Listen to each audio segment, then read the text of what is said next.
Karena kita berbicara apa namanya karya tulis ilmiah, ini 3 poin yang penting ya harus ada di dalam sebuah karya tulis ilmiah hukum itu. Yang pertama itu ada masalah hukum, ada problem.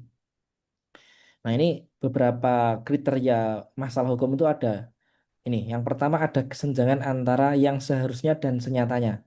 Dosolon itu yang senyatanya, yang seharusnya, dasein itu yang senyatanya. Misalnya yang seharusnya itu biasanya kan bicara ideal. Kadang-kadang teman-teman bertanya, idealnya hukum di Indonesia ini ditegakkan seperti apa?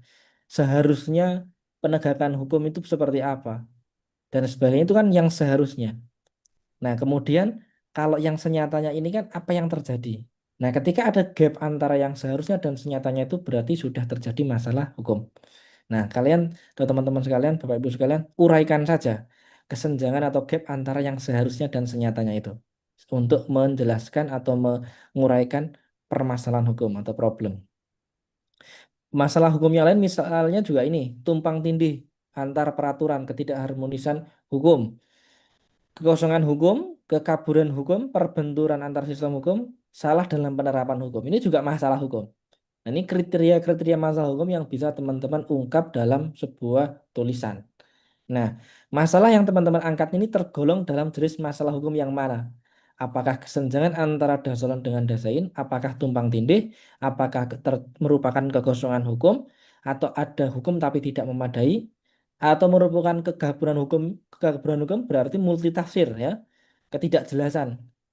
Nah, ini ada hal baru.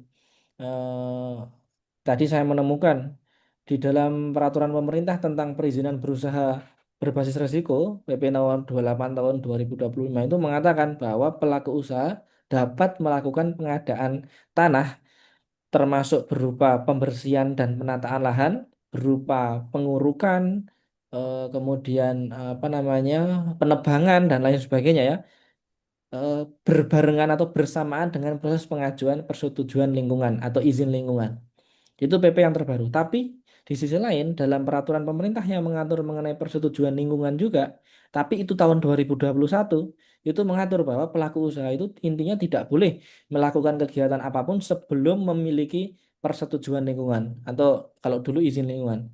Lah ini ada 2 peraturan pemerintah yang masih yang satu memang baru konteksnya soal perizinan berusahanya, yang satu mengatur mengenai penerbitan atau penyelenggaraan penerbitan persetujuan lingkungan, tetapi itu tahun 2021, namun sama-sama masih berlaku, tetapi mengatur hal yang berbeda atau bertolak belakang. Nah, ini bagaimana? Berarti ini terjadi benturan hukum. Mana yang harus diikuti, mana yang harus berlaku. Nah, ini kadangkala menimbulkan persoalan. Nah, ini silahkan seperti ini juga bisa diangkat sebagai sebuah karya tulis ilmiah. Ini kan kebanyakan isu lingkungan ini kan luar biasa ya. Ternyata menurut PP yang terbaru itu, seandainya pelaku usaha itu sedang proses mengajukan persetujuan lingkungan, dia bisa sekaligus bersamaan melakukan persiapan kegiatan usaha berupa penataan lahan atau pengadaan tanah yang diantaranya pembersihan dan penataan lahan tadi itu. Termasuk melakukan pengurukan, penebangan pohon itu boleh. Nah, sekarang ini. Tetapi kalau dulu itu tidak boleh dilakukan sebelum mereka sudah punya yang namanya dokumen persetujuan lingkungan. Nah, ini problem. Nah, setelah problem teman-teman membuat analisis. Setelah analisis membuat konklusi atau kesimpulan. Nah, jadi inti daripada karya tulis ilmiah itu ada 3. Ada masalah, ada analisis, ada konklusi. Tadi soal analisis sudah saya sampaikan sekilas saat menjelaskan mengenai memorandum hukum. Intinya analisis itu teman-teman mengaitkan data-data hukum berupa data atau bahan hukum yang diperoleh ya, peraturan perundang-undangan, itu kalau bahan hukumnya sekunder, kalau bahan hukumnya apa data hukumnya, sorry, itu kalau bahan hukumnya, sorry, kalau itu datanya sekunder, maksud saya, itu berupa peraturan perundang-undangan. Tapi kalau datanya primer itu berupa hasil wawancara, hasil survei, hasil observasi yang diperoleh langsung dari sumbernya. Itu dikaji, dianalisis, dikaitkan dengan pendapat daripada penulis atau penyusun. Misalnya pendapat secara subjektifnya teman-teman, pendapat secara objektifnya teman-teman itu seperti apa. Karena nanti kombinasi antara data dan pendapat itu akan menghasilkan argumentasi hukum. Jadi kalau data tanpa pendapat itu nanti hanya berisi laporan jurnalisme atau liputan ya.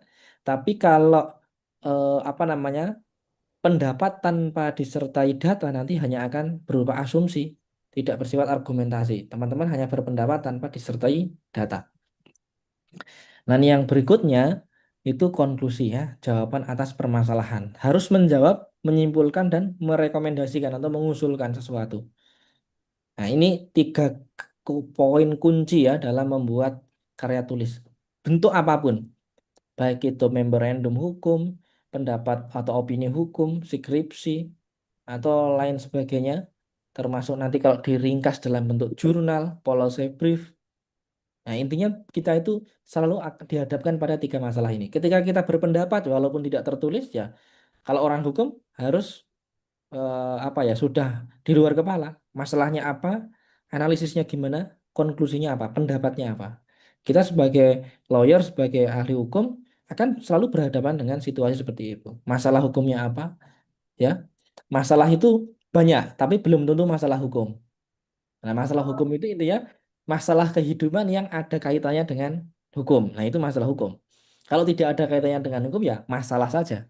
Misalnya, saya punya utang, itu masalah. Saya tidak bisa mengembalikan itu kan masalah.